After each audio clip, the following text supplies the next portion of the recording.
Selesai. Oke, Ibu cek absensi dulu ya. Ada yang tidak hadir hari ini?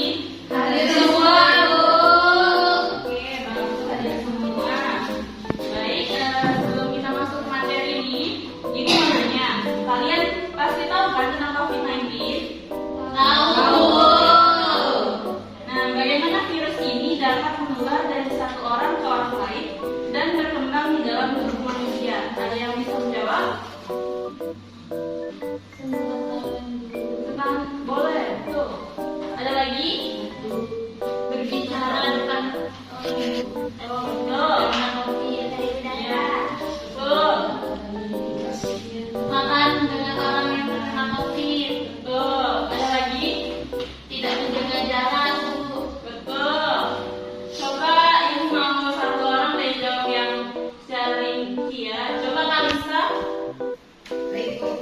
Jadi COVID-19 yang disebabkan oleh virus SARS-CoV-2 yang menular melalui percikan air liur saat orang yang terinfeksi batuk, bersin, atau bicara. Virus masuk ke tubuh melalui hidung, mulut, sama mata, Bu. Lalu dia menempel pada sel saluran pernapasan, memperbanyak diri dan menyebar ke seluruh tubuh. Lalu menyebabkan gejala seperti demam, batuk, dan sesak napas. Betul Kalisa, bagus jawabannya. Jadi benar ya jawaban dari Kalisa tadi. Karena setelah masuk ke dalam tubuh, virus itu akan menempel pada sel inang, kemudian memasukkan materi genetiknya. Nah, di dalam sel, virus itu memperbanyak diri dengan cara replikasi dan membentuk virus-virus baru sehingga jumlah virus itu bertambah dan infeksi semakin menyebar dalam tubuh. Oke, adapun tujuan pembelajaran kita hari ini dapat mengidentifikasi tahapan dan perbedaan dari reproduksi virus melalui siklus litik dan siklus disogenik.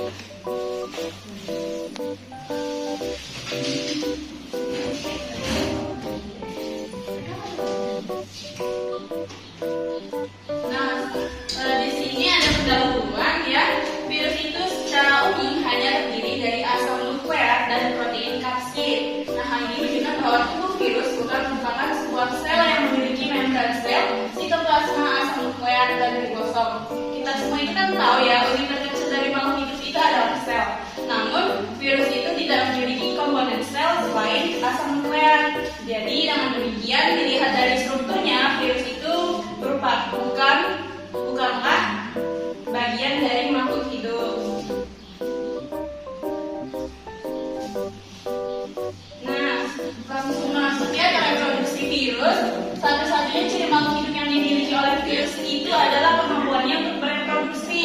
Nah, virus itu dapat memperbanyak diri dengan cara jika berada di dalam sel inang. Proses memperbanyak diri ini disebut dengan replikasi. Terus replikasi itu dibagi menjadi dua siklus, ada siklus litik dan siklus disogenik. Nah, sebelumnya ada yang tahu nggak siklus litik dan disogenik itu apa? Oke, belum ada yang tahu ya. Jadi siklus litik ini terjadi jika pertahanan sel inangnya lebih lemah dibandingkan dengan daya infeksi virus. Nah, virus yang mampu bereproduksi dengan dalam litik disebut dengan virus virulen. Nah, sedangkan disogenik adalah siklus yang terjadi jika pertahanan sel inangnya lebih baik dibandingkan dengan daya infeksi virus. Nah, virus yang dapat bereproduksi dengan virus litik dan disogenik disebut dengan virus temperat.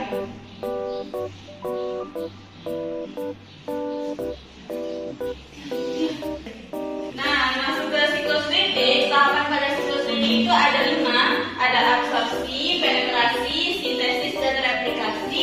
Lalu ada pematangan atau perakitan dan lisis. Di sini bisa dilihat dari media ibu ya. Ini yang pertama itu ada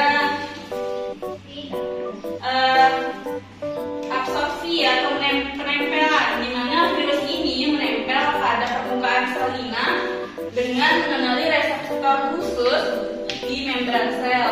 Lalu selanjutnya masuk ke penetrasi ya, bisa dilihat kan ini, mana virusnya ini menempel pada membran sel inang. Nah, penetrasi ini di mana virus menyuntikkan asam nukleat berupa DNA atau RNA ke dalam sel inangnya. Lalu lanjut ke yang siklus selanjutnya, ini ada sintesis dan replikasi, di mana setelah materi genetik ini masuk ke dalam sel inang, dia ini akan mengambil alih sistem sel inang untuk membuat komponen-komponen virus baru seperti DNA atau protein kapsid. Nah, selanjutnya itu bisa yang keempat itu ada perantikan. Bisa kita lihat ya, di mana virus ini membuat bagian-bagiannya untuk membuat virus yang baru. Di sini ada 3 tahap, mulai dari belum terbentuk, lalu protein kapsidnya udah terbentuk, ini DNA-nya sudah masuk ke dalam protein kapsid. Nah, selanjutnya itu ada siklus yang terakhir, lisis, di mana setelah virus-virus ini udah selesai dirakit, itu ada enzim yang membuat dinding sel inang pecah. Lalu virus-virus ini dapat dilepaskan ke lingkungan untuk menginfeksi bakteri-bakteri yang lainnya. Selanjutnya itu ada siklus lisogenik. Siklus lisogenik ini juga punya 5 tahapan, yaitu tahapan absorpsi, penetrasi, lalu ada penggabungan. Dari penggabungan ada perkembangan, pembelahan maksud. Lalu yang terakhir itu ada sintesis. Nah, tahap absorpsi ini sama saja seperti tahap dari siklus lisis itu, di mana virus menempel pada permukaan sel inang, lalu dilanjutkan dengan penetrasi, di mana virus menyuntikkan asam nukleat berupa DNA atau RNA ke dalam sel inang, lalu dilanjutkan dengan penggabungan, di mana DNA virus ini menyatu dengan DNA sel inang dan disebut sebagai profag. Nah, dalam tahap ini tuh virus itu tidak aktif dan tidak dapat merusak sel inang. Selanjutnya ada pembelahan. Nah, ketika sel inang ini membelah, virus ini juga ikut membelah ya, untuk menghasilkan ke sel-sel anaknya selanjutnya. Nah, di sini tahap ini tuh virus juga tetap tidak aktif dan tidak menunjukkan gejala. Tahap yang terakhir itu ada tahap sintesis. Misalnya dalam fase pada sel profag itu bisa aktif kembali dan masuk ke dalam siklus litik. Makanya di sini itu siklus litik sama siklus lisogenik itu berikatan ya, dibuat dalam satu siklus begitu. Nah, virus ini menggunakan mesin sel untuk mensintesis komponen virus yang baru.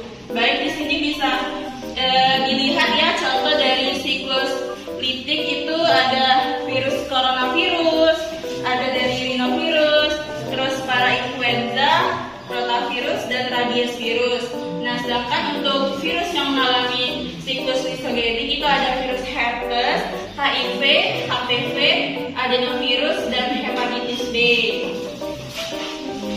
Baiklah, selanjutnya karena Ibu tadi sudah menjelaskan tentang siklus litik dan lisogenik, Ibu akan menjadi 3 kelompok ya untuk mengerjakan LKPD dan berdiskusi. Silakan berhitung. 1, 2, 3, 4, 1, 1, 3, 1. Oke, anak semua ya, silakan bergabungnya dengan kelompoknya masing-masing. Kelompok nomor 1 gabung ke kelompok 1, nomor 2 gabung ke kelompok 2, dan 3 gabung ke kelompok 3. Satu di sini, ayo, satu sini, kita sini satu.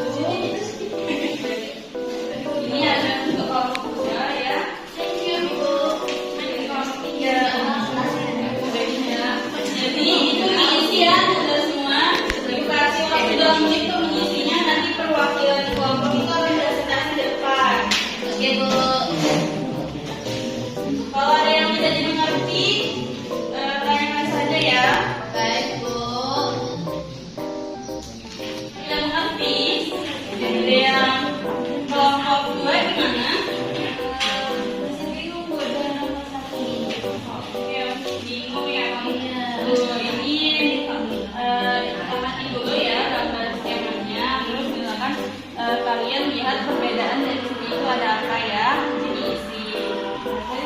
Itu Kelompok 3 ya.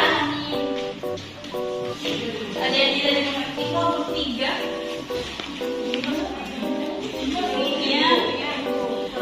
Oh, profak ini itu gabungan dari asal inang dan asal virus. Nah, Oke, Bu. Terima kasih, Bu. boleh cari perbedaannya ya, terus diisikan.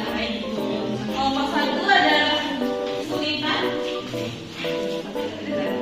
Tidak? Oke. Kita lihat. Oke, sudah silakan perwakilan kelompoknya untuk mempresentasikan ke depan ya.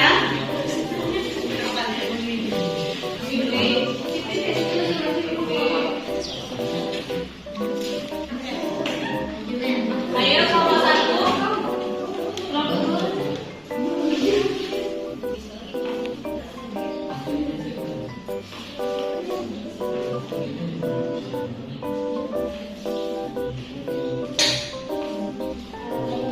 Hasil dari hasil diskusi kami, yaitu pertanyaannya amatilah gambar skema reproduksi virus titik dan sebagainya, tuliskan perbedaan kalian mencolok dari kedua siklus.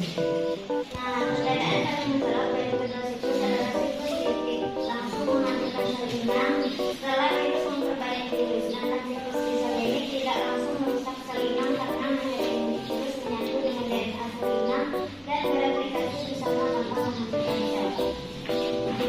Terus yang nomor 2,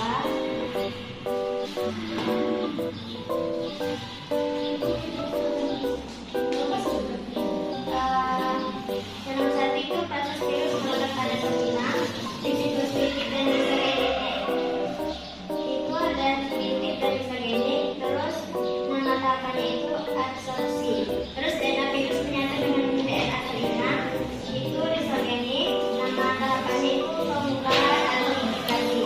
Terus sel inang pecah melepaskan virus baru, itu siklus titik. Nama tahapannya lysis. Terus yang keempat, virus laten atau tidak aktif dalam sel, itu ada isogenik. Nama tahapannya tahap laten.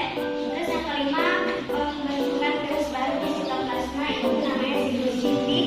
Nama tahapannya sintesis dan perikitan.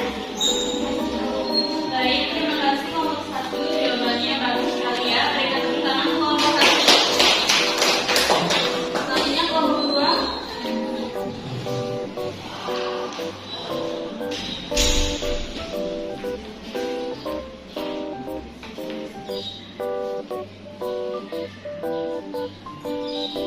Baiklah, pertanyaan itu adalah amatilah gambar skema reproduksi virus titik dan isogenik.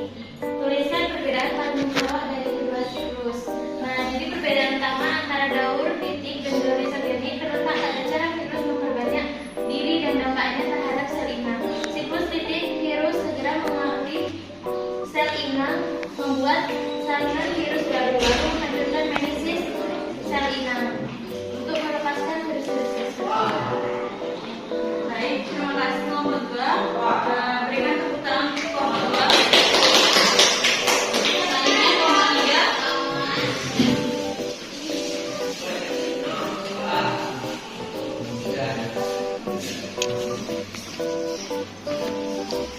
Kelompok 3 tolong jawab yang ini ya, yang nomor 2 ya, yang tabel. Yang tabel.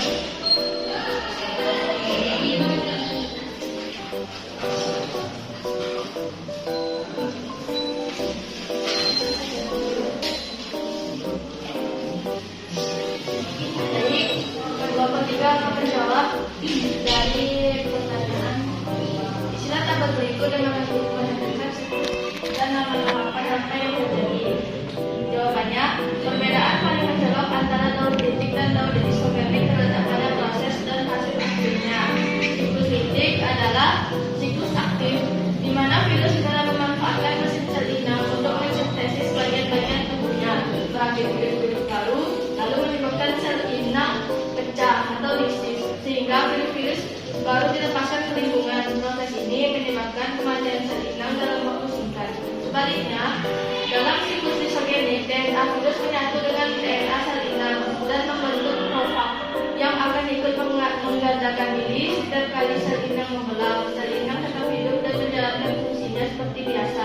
Virus tetap tidak aktif dalam jangka waktu lama, hingga suatu saat bisa dipicu untuk masuk ke dalam titik.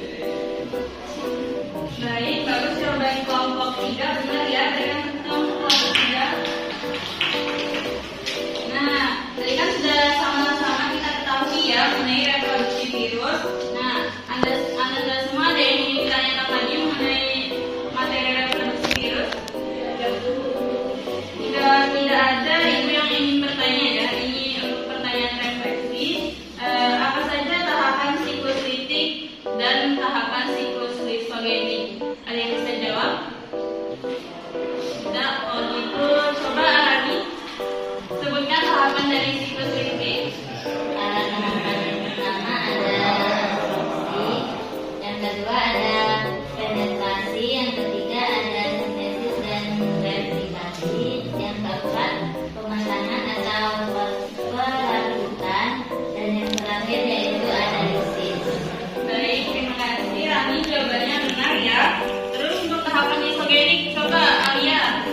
Baik Bu, tahapan dalam siklus lisogenik ada sebagai berikut. Yang pertama ada adsorpsi, yang kedua penetrasi, yang ketiga penggabungan atau integrasi, yang keempat pembelahan, yang kelima sintesis Bu.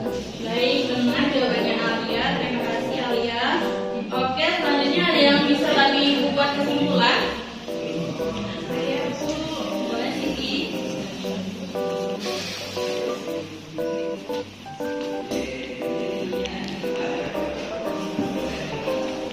Baik, kesimpulannya yaitu siklus litik menyebabkan virus memperbanyak diri dengan cepat dan menghancurkan sel inang. Sementara itu, siklus lisogenik memungkinkan virus menetap dalam sel tanpa merusaknya secara langsung.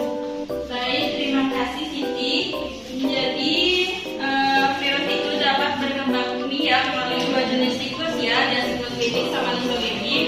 Nah, dalam siklus litik virus aktif menggandakan diri dan menghancurkan sel inang untuk melepaskan virus-virus baru. Sedangkan dalam siklus lisogenik virus menyisipkan materi genetiknya ke dalam DNA sel inang dan tetap tidak aktif hingga suatu saat bisa menjadi aktif dan masuk ke siklus litik. Baik, Anda semua mungkin cukup sekian pembelajaran hari ini. Untuk materi minggu depan itu kita akan membahas penerapan dari virus. Silakan Anda pelajari. Soalnya sebelum mulai pembelajaran Ibu akan mengadakan kuis. Nah, mari kita bersama-sama menutupnya dengan membaca hamdalah. Alhamdulillahirabbil alamin. Baik, Ibu akhiri. Wassalamualaikum warahmatullahi wabarakatuh. Warahmatullahi wabarakatuh.